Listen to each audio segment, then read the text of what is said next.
berkali-kali ngajarkan ilmu ini karena ini musalsal ila Rasulillah sallallahu alaihi wasallam. Itu pernah suatu saat Imam Ahmad itu dipanggil sama tetangganya, anak muda.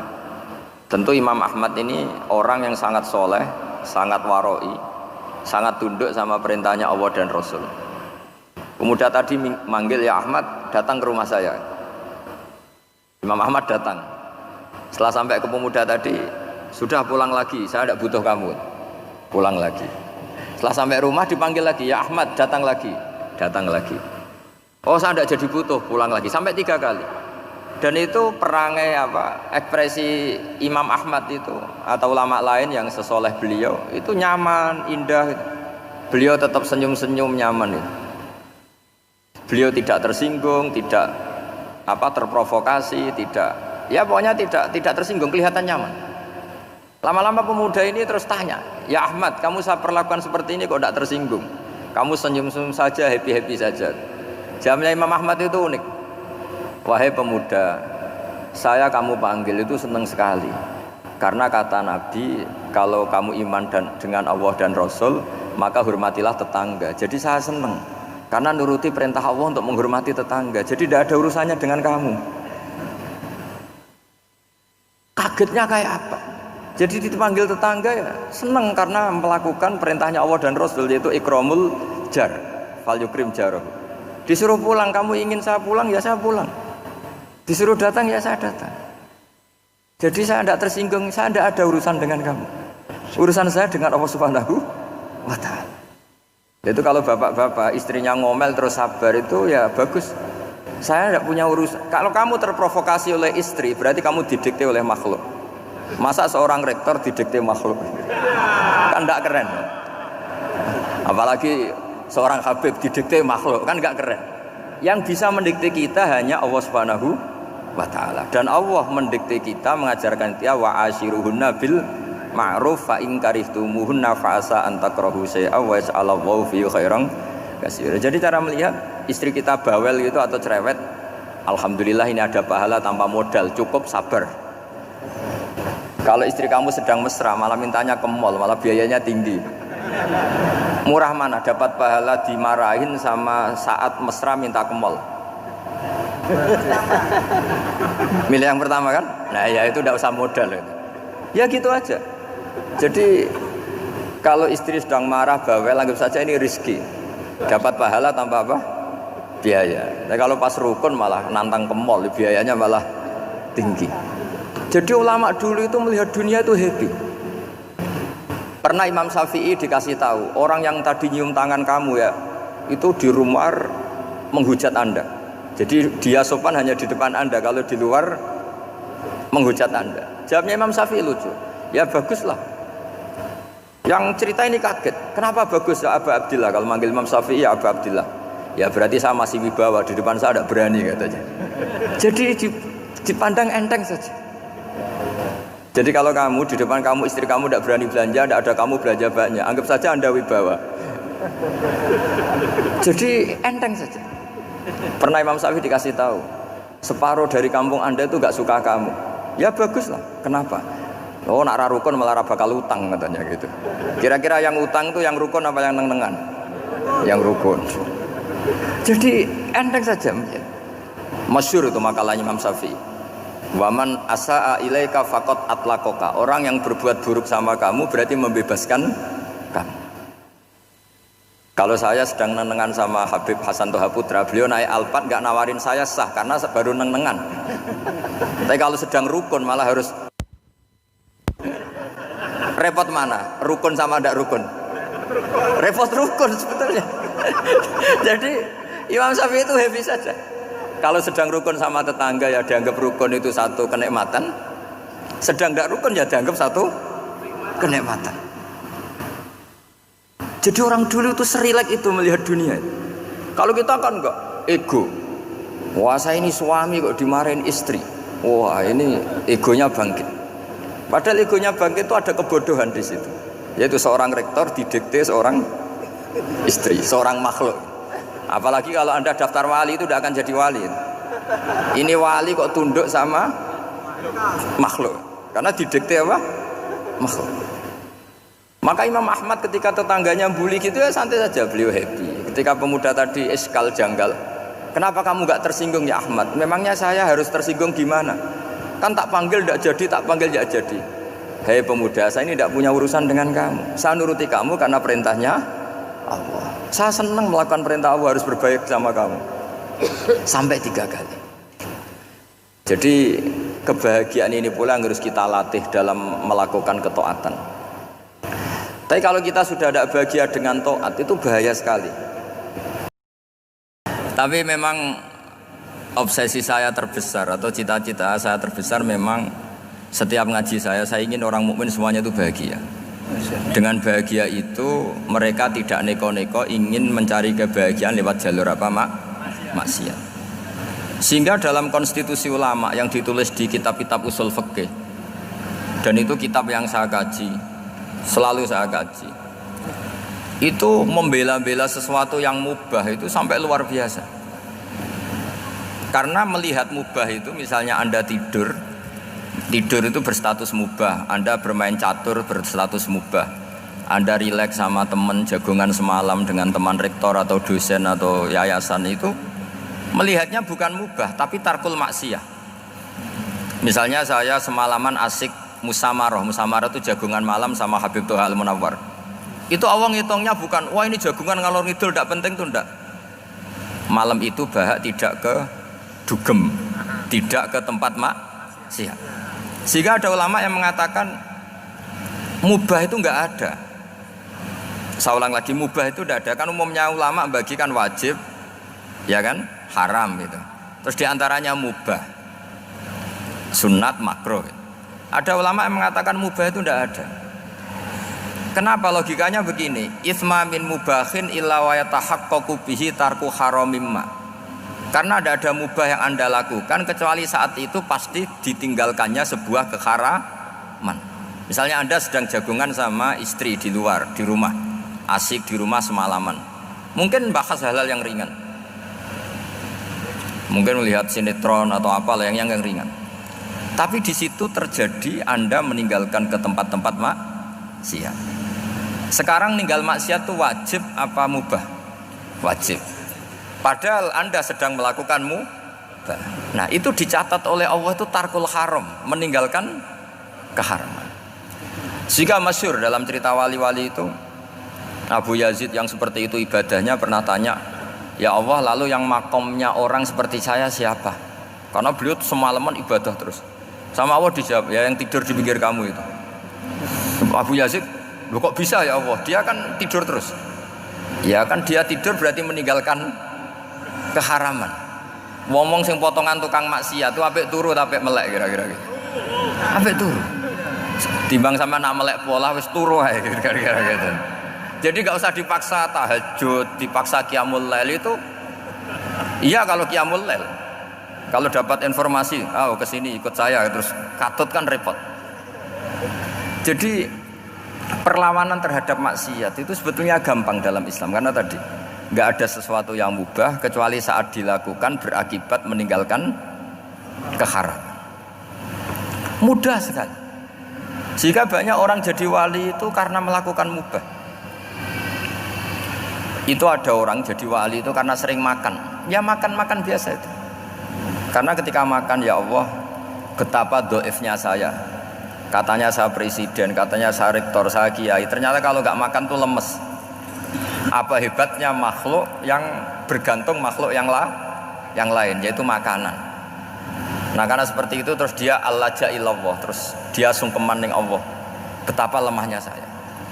Sebab itu ketika Quran mengkritik dan dengan tanda kutip kemungkinan Tuhannya Isa bin Maryam, itu ngeritiknya sederhana Quran itu. Mal masih ibnu Maryam illa rasul qad khalas min qablihir rusul wa ummuhu siddiqah kana yaqulanit ta'am. Isa itu tidak Tuhan, wong dia makan. Kamu kebayang enggak misalnya punya Tuhan, wah tadi Tuhan mampir ke rumah saya, dia lemes. Setelah tak kasih makan sehat lagi gitu. Itu kan enggak kebayang gitu. Tapi Tuhan marung di rumah saya, lemes tak gratisin, kayaknya tidak punya uang gitu. Setelah makan, wah gairah lagi. Kebayang nggak punya Tuhan seperti itu. Sehingga Quran kalau gojlok sederhana, karena yakulanit Doa. Sehingga wali-wali itu kalau makan tuh sadar lemahnya dirinya, betapa dirinya tergantung makanan. Sesuatu yang tergantung itu artinya tidak hebat, tidak Tuhan. Jadi untuk menjadi wali, untuk menjadi dapat ridhonya Allah itu sebenarnya sederhana. Termasuk ada cara jadi wali yang agak kacau, tapi ini ya benar, asal niatnya benar. Misalnya Unisula besar, ya kurang besar lagi. Kita sudah punya uang, kurang banyak uang lagi. Itu Nabi Ayub, itu kan seorang nabi. Pernah diuji Allah, ini ada di Sahih Bukhari. Nanti kamu tanya, hadisnya Sahih enggak ini? Ini ada di Sahih Bukhari. Kadang orang kota itu aneh, enggak ahli hadis tapi tanya, Sahih enggak ini? Padahal andai kan dibodoni Sahih, ya ngandel saja gitu. Jadi kadang ya aneh. Oh nggak tahu kok tanya itu. Itu Nabi Ayub itu sudah kaya, pas itu sudah kaya. Bukan cerita yang masih miskin, memang sudah kaya. Beliau di kamar dihinggapin satu belalang dari emas. Setelah belalang itu dikejar, ternyata yang jenis itu banyak, semuanya dari emas. Ngambil sana sini, ini yang kesa ini dipenuhin, saku ini dipenuhin, sampai banyak. Terus sama Allah digojlok. Kamu itu Nabi saya. Kenapa kamu mengumpulkan harta sebanyak itu? Kamu itu Nabi saya kok rakus? Jawabannya Nabi Ayub unik. Ya Allah, siapa yang bisa kenyang dari rahmatmu? Ya, jadi kalau kamu punya uang 1 miliar, kok ingin 1 miliar 100, ingin 1 miliar 200, itu cara ngitung bukan uang. Ya Allah, siapa yang bisa kenyang dari rahmatmu? Karena rahmat Allah tidak terbatas. Sudah Gusti, tenang saja. Meskipun saya gini, rahmat Anda tidak akan habis. Sehingga waroi ada ilmunya, tomak juga ada ilmunya. Termasuk ragus itu juga ada ilmunya. Misalnya begini, ini contoh ragus yang ada ilmunya begini. Ini saya beri contoh. Mungkin yang boleh niru orang-orang soleh, kalau nggak soleh jangan. Imam Syafi'i ini cerita nyata. Imam Syafi'i itu dulu ketika ngaji masih muda itu nggak suka sama guru yang kaya. Kebetulan dia punya guru miskin terus. Namanya Sufyan As-Tsauri, itu miskinnya Masya Allah. Sufyan bin Uyainah juga miskin. Jadi dia miskin, punya guru miskin terus. Sehingga idolanya ya sama guru-guru yang miskin. Suatu saat guru-guru ini menyarankan dia ngaji Imam Malik. Imam Malik itu kaya raya. Itu babutnya Imam Malik kalau diinjek itu mata kakinya tidak kelihatan saking halusnya. Kalah Indonesia kalah. Itu Imam Malik tuh gaya. Kalau ngaji di kursi tinggi terus pakai bukhur itu, pakai dupa Arab yang mahal itu. Pokoknya mewah kali Imam Malik. Terus dia mulai ini kiai kok kaya. Kemudian setelah beliau alim tanya, saya harus ngaji siapa setelah ilmu jenengan habis kira-kira gitu. Kata Imam Malik, sudah, kamu tidak usah perlu ngaji saya, kamu sudah alim alama. Terus Imam Malik datang ke Baki. Zaman itu Baki itu semacam kayak rentalan ya, semacam Grab lah kalau dulu itu. Mana kafilah yang mau ke Irak gitu. Ya sudah terus, oh kita mau ke Irak, ini antar ke Muhammad bin Hasan As-Syaibani.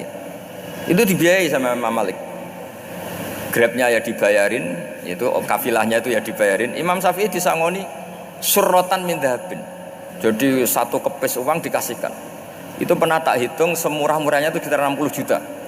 Imam Syafi'i mulai mikir, kiai yang saya kritik lomo, sing kiai miskin tak puji, gak pernah ngamal kan, tentu orang miskin kan. Setelah datang ke Muhammad bin Hasan As-Syaibani, beliau itu pakar usul fikih, muridnya Abu Hanifah. Beliau al-usuli, pakar usul fikih. Itu Muhammad bin Hasan As-Syaibani itu kalau ngitung emas, itu di ruang tamu. Uangnya miliaran, emasnya banyak. Dari kota ini dipindah ke kota ini, emas kalau ngitung di ruang tamu. Bukan di kamar, di ruang tamu. Imam Syafi'i tambah kaget. Imam Malik kayak gitu sudah saya soal, malah ini kaya raya. Setelah Imam Syafi'i kelihatan kaget, digojlok sama Muhammad bin Hasan As-Syaibani karena beliau senior. Ata'jabu min hadza, kamu aneh melihat ini? Iya. Kenapa? Ulama kok kaya raya. Terus kata Muhammad bin Hasan, ya sudah, uang ini tak kasihkan orang-orang fasik, binti gue demenan, gue nyabu, gue macam-macam. Oh jangan, nanti dipakai maksiat. Oh jenengan mawon sing suka. Semenjak itu Imam Syafi'i rubah mindset. Jadi kalau kampus ini ingin akreditasi A, ingin mulia, ingin apa, kamu ridho kalau yang punya prestasi seperti itu adalah orang-orang fasik. Ridho enggak? Enggak kan? Maka didoakan ini. Nah itu namanya berpikir secara usuli. Kamu jangan hanya nuruti karena berpikir waroi terus kamu benci kekayaan, benci pangkat, benci apa, tidak bisa seperti itu. Karena pangkat dan kekayaan ketika dikelola secara kesolehan maka akan menjadi energi positif yang luar biasa. Semenjak itu Muhammad bin Hasan Asy'ibani berhasil mendidik Imam Syafi'i. Sampai akhirnya keterusan Imam Syafi'i berpendapat kalau orang Islam bisa bikin rumah tingkat kok punya rumah reot itu haram kata. Akhirnya keterusan. Kalau bisa jadi bupati kok jadi ketua RT juga haram. Karena al-Islam ya'lu wala yu'la alaih. Islam itu luhur bukan bisa diluhurin. Sehingga rata-rata orang Syafi'iyah termasuk kiai-kiai Indonesia itu rata-rata ya agak-agak politikus. Ya agak-agak kedonyan, mungkin sebagian ya kedonyan tenan gitu. Karena nggak ridho gitu loh kalau kesempatan itu dikuasai orang fasik kemudian menjadi kekuatan maksiat. Coba kalau bupati itu orang yang fasik kemudian programnya supaya rakyat seneng semalaman dangdutan yang purno misalnya, supaya rakyat seneng dibolehkan dugem, dibolehkan judi. Tapi kalau yang jabat orang soleh kan ada beberapa perda yang menolak penyakit apa masyarakat. Jadi kamu jangan melihat bahwa kepangkatan ini hanya sebagai alat korupsi, alat otoriter, enggak. Asal kena orang soleh, maka ini menjadi energi kesolehan atau energi positif.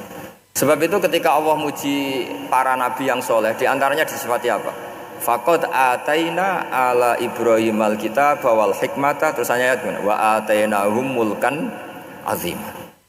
Dan Nabi Ibrahim dan keluarganya tak kasih kerajaan yang besar. Nah sekarang masih banyak orang yang cara pandang ngapain bikin Unisula yang megah, ngapain berambisi punya akreditasi A dan sebagainya. Menyoal seperti itu salah secara usul fikih. Karena secara usul fikih kesempatan yang baik tentu harus diperjuangkan oleh orang-orang yang soleh. Karena ini supaya jadi otoritas yang positif. Itu dulu ada latihannya. Jadi orang dulu itu gampang sekali ketika milih miskin ditanya, kenapa miskin? Saya ingin hisab saya ringan. Tapi ketika mereka kaya, yang soleh, supaya harta ini tidak dipakai orang yang nanti dipakai maksiat. Kita misalnya orang soleh kok mau pangkat, karena kita ada ridho kepangkatan itu dipegang orang maksiat, kemudian menjadi energi maksiat. Begitu juga seterusnya. Maka ulama dulu itu rileks. Sampai Syekh Nawawi Al-Bantani itu nanti bisa dicek di tafsir Qul hal yastawil ladzina ya'lamuna wal ladzina la ya'lamun. Beliau muji-muji ulama. Kemudian ada seorang yang agak hasud mungkin. Tanya begini. Hebatnya ulama itu begini-begini. Terus ditanya, "Tapi kenapa kita sering melihat ulama ngantri proposal di rumahnya bupati?" katanya. Sementara bupati enggak pernah datang ke ulama ngaji ihya. Jawabannya Imam Syekh Nawawi itu unik. Ya karena ulama itu tahu gunanya uang sehingga nyari uang untuk pondok, untuk masjid. Sementara bupatinya tidak tahu gunanya ilmu, maka tidak pernah ngaji. Jadi ya ringan saja oleh. Jadi ya sudah seperti itu. Jadi kalau ada ulama kedonyan, anggap saja karena tahu gunanya uang. Jadi kenapa ulama ngantri di kabupaten, bukan bupati ngantri di ulama? Jawabannya karena ulama tahu gunanya uang, sementara bupatinya nggak tahu gunanya ilmu. Ya kira-kira gitulah. Ada ustadz tidak ganteng, kesensem rondo cantik, karena tahu gunanya ustadz itu. Artinya tahu gunanya kalau saya nikah nanti punya anak jadi gus, karena kan dia kiai gitu. Tapi rondonya raro gunanya dia karena miskin gitu. Jadi ulama dulu itu rileks, menafsirkan apa saja itu rileks, termasuk saat terpojok itu rileks. Karena semuanya dianalisis pakai ilmu. Sehingga ciri utama wali itu apa? Ala inna awliya Allahi la khaufun alaihim walahum yahzanun. Enggak ada rasa takut, enggak ada rasa gampang. Karena melihat sesuatu itu gampang saja. Saya ulang lagi, melihat sesuatu itu gampang saja, ringan.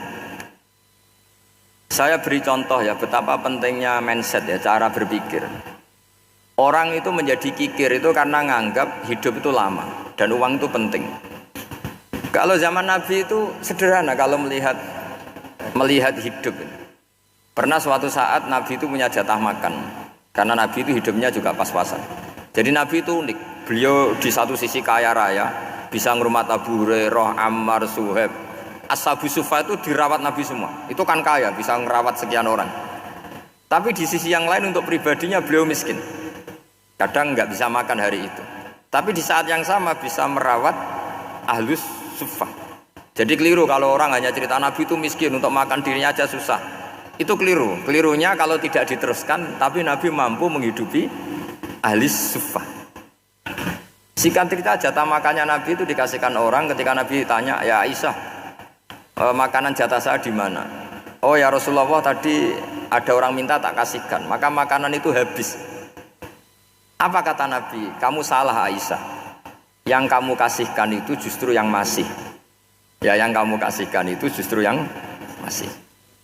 Sehingga Nabi menganggap, makanya Nabi terus ngendikan. Ya kalau mukhatabnya lelaki ya kira-kira begini. Wahal laka min malika illa ma akalta fa'afnaita wala bista fa'ablaita. Terus hanya wa tasaddaqta fa'abqaita, kata Nabi. Harta kamu ya kamu makan kemudian ke WC jadi kotoran, atau punya pakaian mewah nanti rusak. Wa tasaddaqta fa'abqaita. Ada yang kamu sedekahkan yaitu yang abadi sampai akhir. Sehingga banyak pengusaha yang mencintai saya setelah tak ajari hadis itu.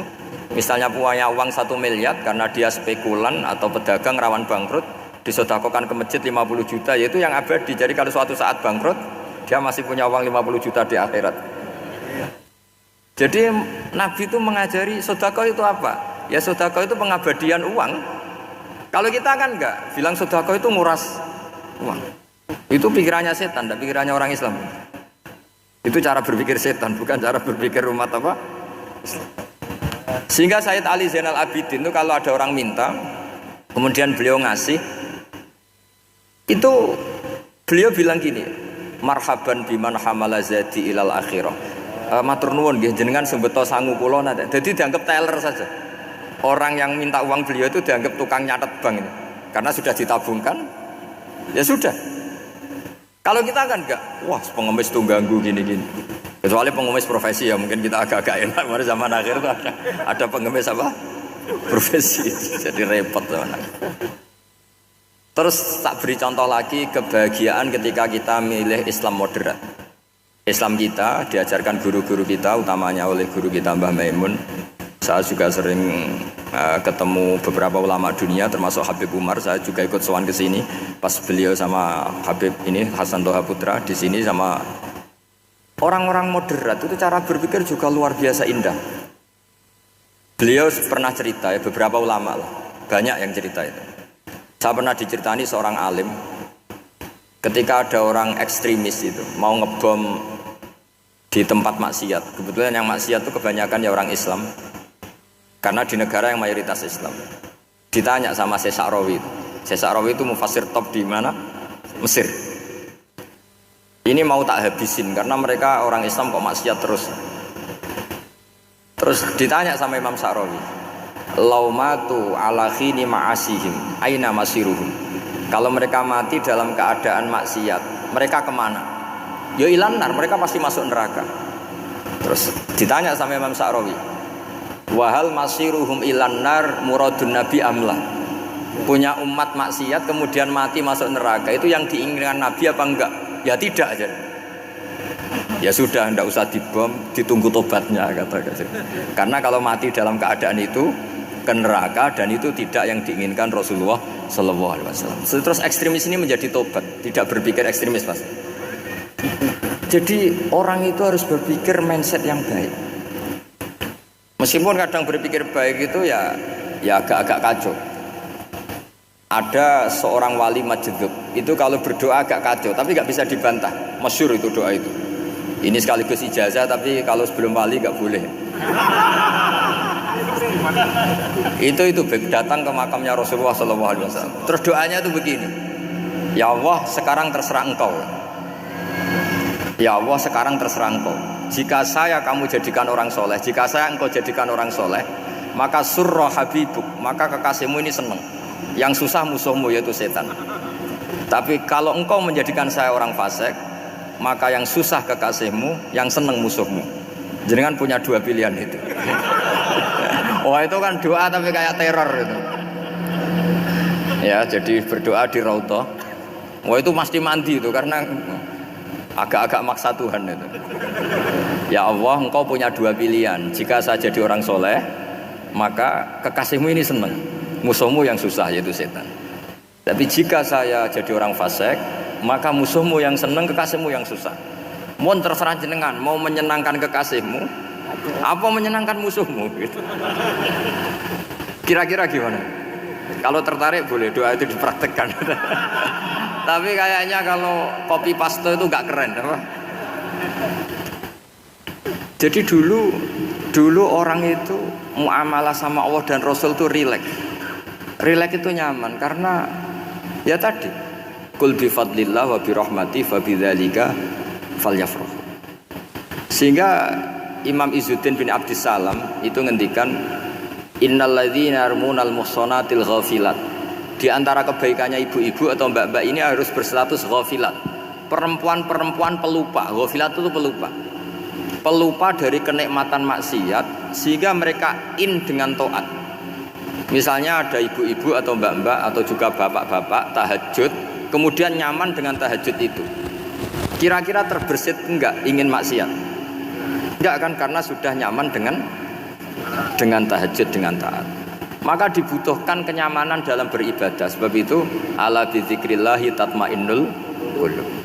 Makanya saya termasuk kiai yang setiap ngaji itu happy, seneng. Karena ini untuk kampanye, seneng dengan ngaji, dengan taat itu sudah luar biasa. Kayak apa kalau mereka senengnya kalau nunggu melakukan maksiat. Jadi termasuk bentuk perlawanan kita terhadap maksiat adalah usahakan kamu tuh sebahagia, seneng dengan taat.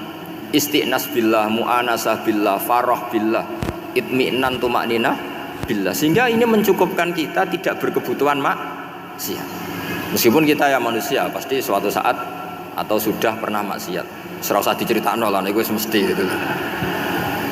Lah orang-orang dulu itu orang yang sukses mengelola bahagia ma Allah wa billah walillah. Sehingga wali-wali dulu itu jadi wali itu tidak mesti karena ibadahnya banyak, itu enggak. Mereka orang yang ibadahnya itu biasa sekali. Ulama-ulama dulu ibadahnya biasa sekali. Tapi qulubuhum ma Allah, hatinya itu ma Allah. Itu ada seorang wali itu jadi wali, Umar bin Abdul Aziz yang dikenal khamisul khulafa. Khulafa. Di luar khulafa Rasyidin 4, di antara yang soleh adalah siapa? Umar bin Abdul Aziz. Itu ketika mau meninggal, itu senangnya bukan main. Itu semuanya nangis, beliau senang. Terus tanya, kenapa kamu senang? Memangnya saya kalau mati itu kemana aja? Ila khairi madhubin ilaih, ke zat terbaik.